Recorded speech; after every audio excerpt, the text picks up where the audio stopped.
Hi there! Welcome to a new video on the Shugidoo channel. It is Q&A Tuesday, so I will be answering a question on a Tuesday.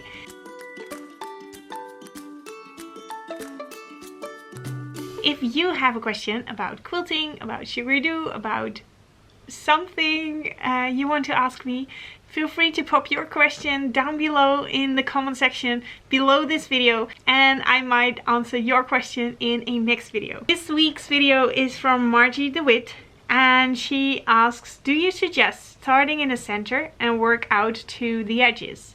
So when you're quilting, do you suggest that you start in the center of the quilt and then work your way out to the edges? So the thing is, I do that. I like to start in the center and then work my way out to the edges.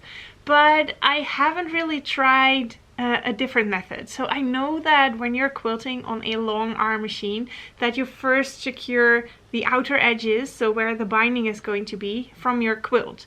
And that also some quilters suggest that to do that for your quilts as well when you quilt on a domestic machine, that you first baste around the outer edges, so baste below where the binding is going to be, and do that first. But I didn't really dare to try that because when I'm quilting, my quilt kind of tends to move a little bit as well. So I am afraid that when I do that, when I baste around the edges, that I will have puckers on the outside, if you know what I mean. So I just start in the center and work my way out, and that's the way I do it right now. But I think it's interesting to try different methods as well. So when I have, maybe for the quilt along, or maybe when I have a new project lying around, I will try it because I just came across that recently, that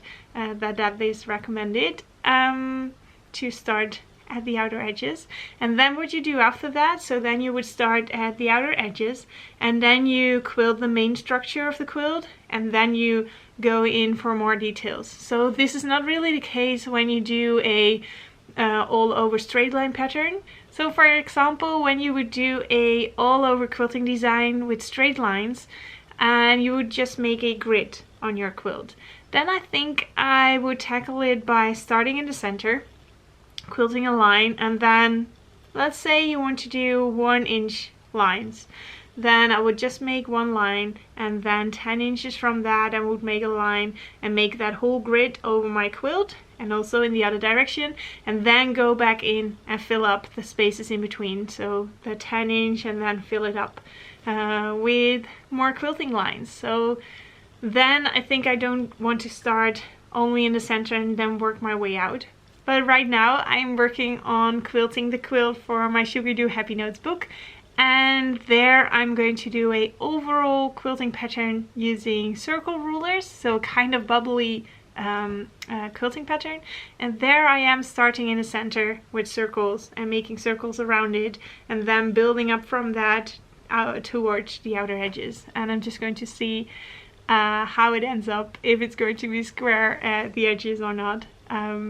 Yeah, so that's what I do, and as always, do try to experiment. You don't need to take what you read or hear from quilters as a golden standard or a golden rules. We all do what works for us, so it's great to take some information and try that on your next quilt and see what you like, and then go from there. And as we do that, we can learn and find what works best for us. Thank you so much for your question, and I hope to see you again next week. Bye!